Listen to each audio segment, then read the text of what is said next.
O retalho bilobado é, ao mesmo tempo, um dos retalhos mais elegantes dentro da cirurgia dermatológica e um dos mais mal utilizados. Elegante porque resolve, com 2 pequenos lobos de rotação, defeitos que um retalho simples de transposição não resolveria sem distorcer a região. Mal utilizado porque virou, para muita gente, o retalho coringa, aquele que se desenha de cabeça sem pensar em ângulo, em tensão ou em área doadora.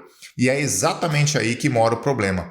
O bilobado é elegante quando bem indicado, mas ele denuncia rapidamente quando o cirurgião decorou o desenho do retalho sem entender a tensão, o arco de rotação e a área doadora. Hoje eu vou mostrar a lógica real por trás desse retalho. Não o desenho pronto, mas o raciocínio e os pontos exatos onde ele costuma dar errado. O bilobado nasce de uma limitação simples. Existem defeitos, principalmente na ponta e no dorso do nariz, onde não tem pele suficiente adjacente para poder fechar por avanço direto e onde um retalho de transposição de lobo único geraria tensão excessiva ou, entre aspas, um pé de retalho desproporcional. A solução é dividir o trabalho em 2 lobos. O primeiro lobo, geralmente um pouco menor que o defeito original, transpõe para dentro do defeito. O segundo lobo, menor ainda, transpõe para fechar o local doador do primeiro. É, na prática, uma redistribuição sequencial de tensão. Cada lobo empresta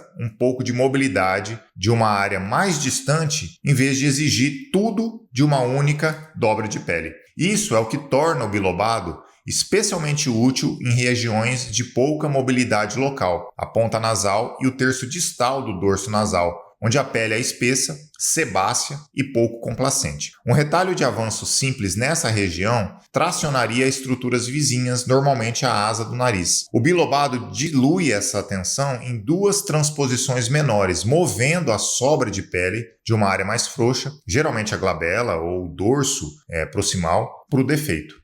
Se existe uma variável que separa um bilobado bem executado de um bilobado problemático, é o ângulo de rotação. O desenho clássico desse retalho descrito por Zitelli reduziu o ângulo total entre os 2 lobos para cerca de 90 a 100 graus, bem menor que a versão original do Esser, que usava ângulos próximos de 180 graus. Essa redução não foi estética, ela foi funcional. Ângulos de rotação maiores geram mais tensão tangencial e mais acúmulo de tecido nas bases dos lobos, justamente o que favorece a distorção da ponta nasal e o famoso efeito de orelha de cão ou dog ear, de forma mais exagerada. Na prática, cada lobo costuma girar entre 45 e 50 graus em relação ao eixo do defeito. Ultrapassar esse valor por comodidade para fazer o desenho, para sobrar mais pele, é o erro mais comum de quem ainda não internalizou a lógica do retalho. Ângulo maior não é sinônimo de mais folga, é sinônimo de mais tensão concentrada na base do primeiro lobo, exatamente onde você não pode se dar ao luxo de ter tensão. O raciocínio prático que eu uso é o seguinte: eu desenho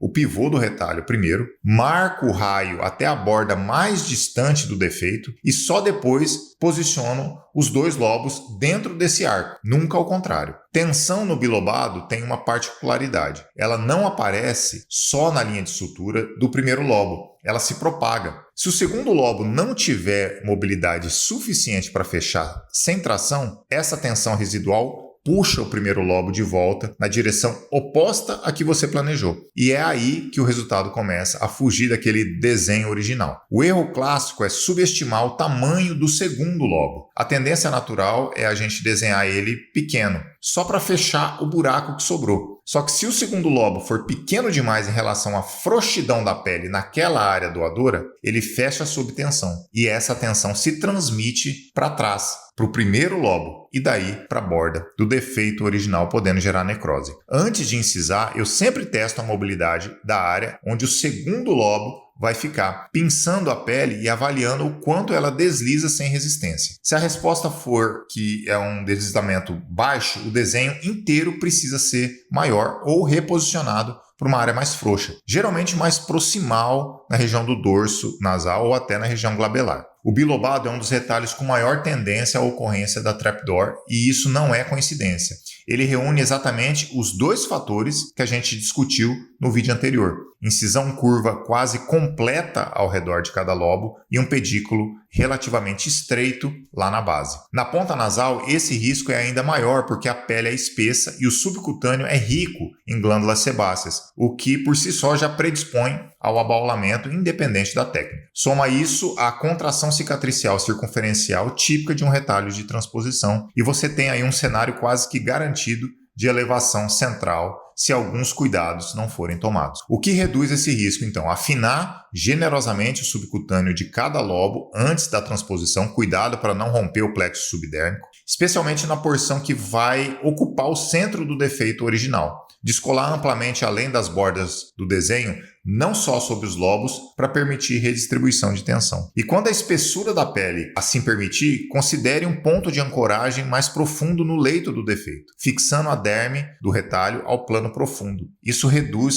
o espaço morto e limita a mobilidade vertical que gera o abaulamento e que vai gerar trapdoor em última instância. O bilobado brilha em um cenário bem específico, defeitos pequenos a moderados, normalmente até 1,5 a 2 centímetros, localizados na ponta nasal, no terço distal do dorso ou na região lateral do nariz, em pele espessa e pouco complacente, onde um retalho de avanço simples ou um retalho de transposição de lobo único geraria tensão ou ia gerar distorção na asa nasal. O bilobado também é uma boa opção quando a área doadora ideal não está imediatamente adjacente ao defeito, mas sim a uma segunda distância, que é justamente o que os dois lobos permitem alcançar sem uma incisão muito desproporcional. Fora desse cenário, o cálculo ele muda um pouco. Defeitos maiores costumam exigir retalhos com maior aporte de tecido, como o retalho, por exemplo, nasogeniano ou até enxertos compostos, dependendo da profundidade.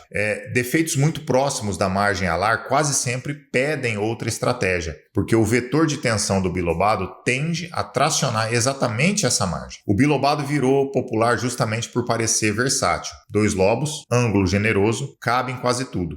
Mas essa percepção é um pouco enganosa. Ele não é versátil, ele é preciso. Funciona muito bem dentro de um intervalo estreito de tamanho, localização e espessura de pele. E fora desse intervalo, ele simplesmente transfere o problema, que é a tensão, o trapdoor ou distorção, transferindo isso para outro lugar do desenho. Então, usar o bilobado por hábito, sem reavaliar o ângulo de rotação, a mobilidade da área doadora e a espessura de pele a cada caso, é a receita mais comum para resultados que discutimos aqui hoje. O bilobado exige planejamento caso a caso. Não é um desenho que se decora, é uma lógica que se aplica. Antes de desenhar um retalho bilobado, pense em 5 questionamentos. O defeito está dentro da faixa de tamanho ideal para esse retalho ou já exige outra opção? O ângulo total entre os lobos está próximo de 90 a 100 graus ou eu estou abrindo o desenho por conveniência? A área onde o segundo lobo vai fechar tem mobilidade real testada com a pinça? Os lobos foram afinados o suficiente para reduzir o risco de trapdoor?